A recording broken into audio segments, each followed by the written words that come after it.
আজকে আমি আপনাদেরকে বানিয়ে দেখাবো একটা কাঁচা আলু আর 1 কাপ সুজি দিয়ে বিকালের দুর্দান্ত স্ন্যাক্সের রেসিপি। একটা ভেঙে দেখাচ্ছি কতটাই ক্রিস্পি, দেখুন আওয়াজ শুনেই বুঝতে পারছেন। আর ভিতরে দেখুন কতটাই সফট আর ওপর দিয়ে ক্রিস্পি। তা চলুন আজকে এই রেসিপিটা শুরু করি। পছন্দ আসলে লাইক করতে যেন ভুলবেন না। এখানে আমি নিয়ে নিয়েছি 1 কাপ সুজি, আর সুজিটা যেন এরকম পাতলা দানারই হয়, একদম মিহি দানার সুজি এটা। এবার সুজিটা আমি এই বাটিতে ঢেলে নেব। এর মধ্যে দিয়ে দেবো অল্প জোয়ান, জোয়ানটা হাতে ডলে দেবো এরকম করে। চিলি ফ্লেক্স দিয়ে দেবো অল্প, গোটা জিরে দিয়ে দেবো অল্প, অল্প দিয়ে দেবো কসুরি মেথি। কসুরি মেথিটা আমি হাতে ডলে দেবো না, এরকমই যাতে পাতাটা গোটা থাকে। এবার যেই কাপে আমি সুজি দিয়েছিলাম ওই কাপেরই 2 কাপ জল দেবো।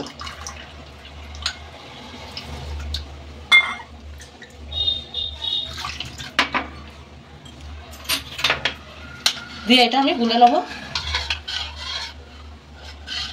গুলানো হয়ে গেছে। এবার এর মধ্যে দিয়ে দেবো লবণ, স্বাদ মতন দিয়ে দেবো লবণটা। দিয়ে লবণটাও মিক্স করে নেবো। মিশানো হয়ে গেছে। এবার 10 মিনিট মতন এটা আমি রেস্টে রেখে দেবো যাতে সুজিটা ফুলে যায়। এবার আরও একটা বাটিতে আমি জল নিয়ে নিয়েছি, আর এখানে একটা কাঁচা আলু নিয়েছি আর গ্রেটার নিয়েছি, এটা আমি গ্রেট করে নেবো। জলের মধ্যে এর জন্য দিচ্ছি যে আলুটা কালো পড়বে না।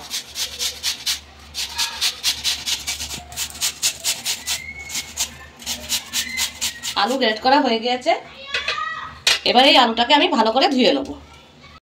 আলু পরিষ্কার জলে ধুয়ে আমি ভালো করে চিপে নিয়েছি, আর আলুটা দেখেই বুঝতে পারছেন যে অল্প জল নেই। এবার গ্যাসে একটা প্যান বসিয়ে নিয়েছি। প্যানে দিয়ে দেবো সাদা তেল, 1 চামচ মতনই দেবো তেলটা। তেল গরম হয়ে গেছে। এবার এই গরম তেলে গ্রেট করে রাখা আদা দিয়ে দেবো। আদাটা একটু আমি ভেজে নেবো। আদা ভাজা হয়ে গিয়েছে। এবার এই গ্রেট করে রাখা আলুটা দিয়ে দেবো। এর সাথে দিয়ে দেবো একটা কুচি করে রাখা কাঁচা লঙ্কা, দিয়ে এটা একসাথে ভেজে নেবো।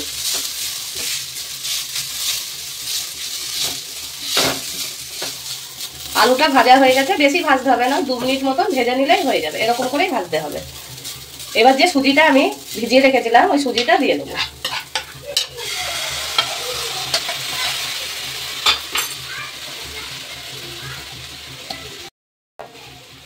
পাতলা দানা সুজি দেখে ওর জন্যই ঠান্ডা জলে ভিজে গিয়েছে, দেখেই বুঝতে পারছেন।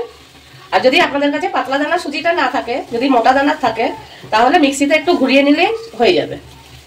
তারপরে এরকম জলে ভিজিয়ে রেখে দিতে পারেন 10 মিনিট মতন। 10 মিনিটে সুজিটা ভালোভাবে ফুলে যাবে। দিয়ে এবার এটা আমি মিক্স করে নেবো।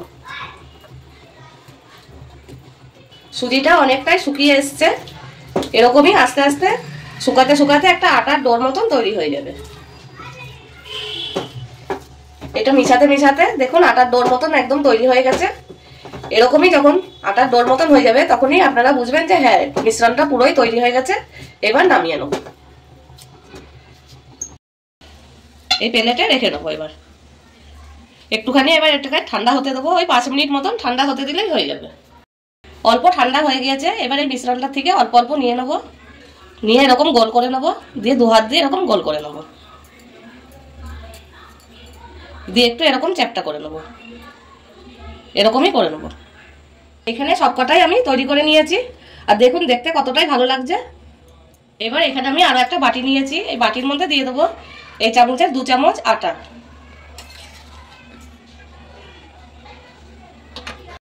এর উপরে দিয়ে দেবো অল্প সাদা তিল।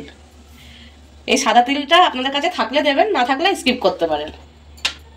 অল্প দিয়ে দেবো লবণ। এবার জল দিয়ে এটাকে আমি গুলে নেবো।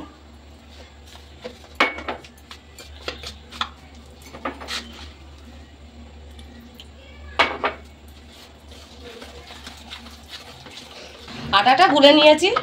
এবার দিয়ে দেবো অল্প সিমই, যাতে এগুলো যাতে ক্রিস্পি হয়।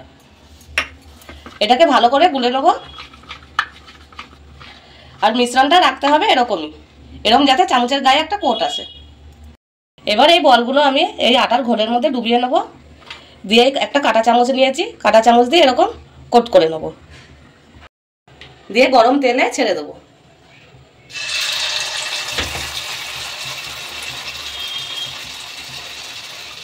কাঁটা চামচ দিয়ে ছাড়লে যে এক্সট্রা যে আটার ঘোলটা ওটা পড়বে না। আর এরকম করেই ছাড়তে হবে, এরকম বলটা তেলের মধ্যে দিয়ে এরকম চামচটা এরকম পাল্টিয়ে নিতে হবে।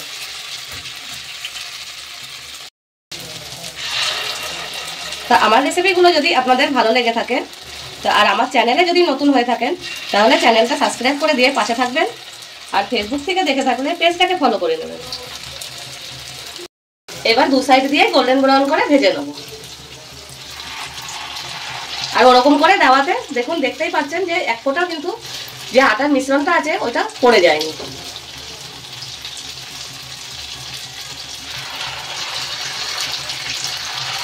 ভাজা হয়ে গেছে, এবার আমি এগুলোকে নামিয়ে নেব।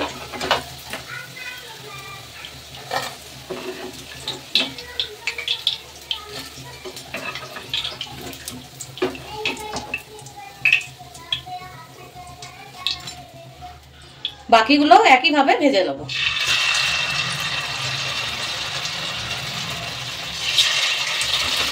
এখানে সবকটাই আমি বানিয়ে নিয়েছি, আর কতটাই ক্রিস্পি হয়েছে আমি আপনাদের দেখাচ্ছি। আওয়াজ শুনেই বুঝতে পারছেন। এটা আমি সুইট চিলি সসের সাথে আমি সার্ভ করলাম। তা আজকের রেসিপিটা যদি আপনাদের পছন্দ আসে তাহলে লাইক করতে যেন ভুলবেন না, আর বন্ধুদের সাথে শেয়ার করে দেবেন।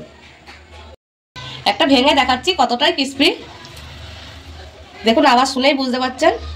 আর ভিতরে দেখুন কতটাই সফট আর ওপর দিয়ে ক্রিস্পি। তো আজকের জন্য এই পর্যন্তই, আবার আপনাদের সাথে দেখা হচ্ছে এরকমই নতুন নতুন রেসিপি নিয়ে।